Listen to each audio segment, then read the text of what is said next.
So this is Adobe Premiere Pro 2020 and we have some display related problem, as you can see. So it's Premiere Pro 2020.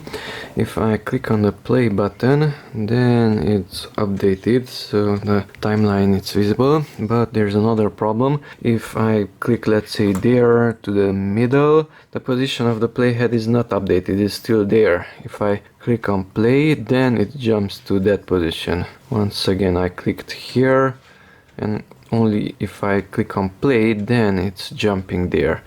So I found a solution to this problem. Right click on the desktop and go to display settings. Okay, and by changing the display resolution, instead of 1920 by 1080, I can use a higher resolution, let's say 2516 by 1440, and keep the changes. Okay, now it works much better. So now I don't have any white areas, and if I click a different location, the playhead is instantly there.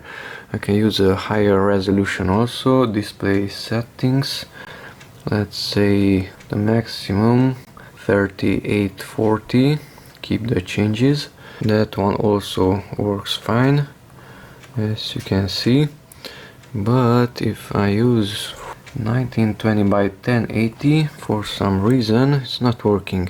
So keep the changes and voila, it's ugly again. And if I click play, nothing happens. And that's weird. Okay, so changing the display resolution can help. Keep the changes and Premiere Pro is back to fully functional state.